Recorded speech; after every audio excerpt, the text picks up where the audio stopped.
In A God's Acre for Winds of the Soul, I noted that the most powerful institution of the last 2,000 years is the Church, and then quoted Machiavelli. When the Cardinal of Rouen told me that Italians understood little about warfare, I replied to him that the French understood little about stagecraft, for if they had some understanding, they would not have permitted the Church to gain so much power. Experience has shown that the power of both the Church and of Spain in Italy has been caused by France, and that her downfall has been brought about by the Church and by Spain. Italy was the epicenter of the ancient world on account of its climate, culture, strategic location, and the talent, beauty, and ingenuity of its people. If you can appreciate this, and how small Italy is, then surely you can appreciate how many of its people, who are real Italians, are descended from families that were in power during the empire's greatness. In my latest book Spirit World, Terminalia, I acknowledge that my path to Italian citizenship comes from being a member of the most renowned family in Italy's history.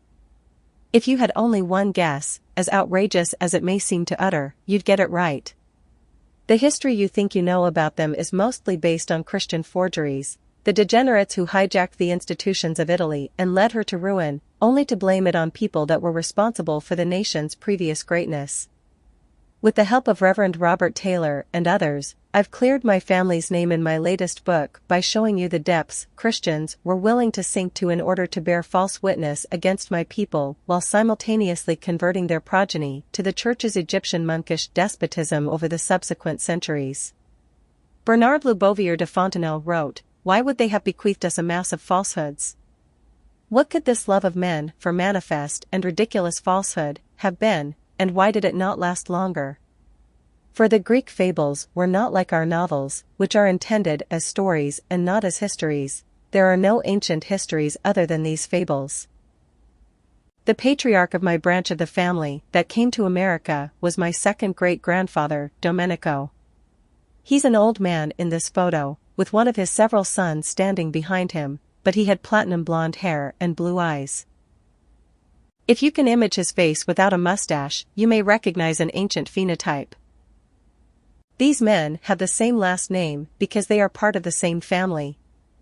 The Tusculum portrait may be the only surviving sculpture made during Julius's lifetime, dated 50 to 40 BC.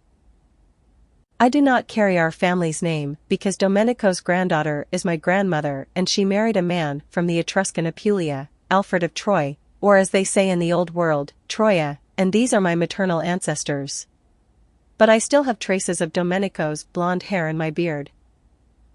Our name is based on our Etrusco-Phoenician ancestor's name for God, Izar, and once you understand that Etrusco-Phoenicians were Celti/Germans/Gauls, for lack of a better term, who also peopled Britain, and subsequently Denmark and Scandinavia, you begin to see how the alphabets and mythoses emerge in the Norse pantheon, Aesir, and in the Phoenician origin of gods like Thor, Freya, Tyr, etc. Contrary to the lies, we never persecuted Christians. Romans were the most libertine people in Italy, and there is not one word in their entire body of law against Christians. In fact, it was the exact opposite. We protected them. The edicts of Adrian and Antoninus Pius expressly declared that the voice of the multitude should never be admitted as legal evidence to convict or to punish the unfortunate persons who had embraced the enthusiasm of the Christians. Gibbon's Decline and Fall of the Roman Empire, Volume 2. Page 422. And what did the vile monks of the Church that caused Italy's ruin do? They stuck knives in our backs, traduced us, and caused the next 2 millennia of dark ages. And those who call themselves Christians will never confront the truth or serve it because to do so requires them to let go of the greatest lie of the common era and concede their Savior Jesus Christ never existed. They hijacked the crucified Savior already extant, combined with Jesus and Deo Soli. Do you even know what Christian means? If you can't break that down etymologically, then why would you call yourself one? When you're ready to answer your calling, read Spirit World, Terminalia.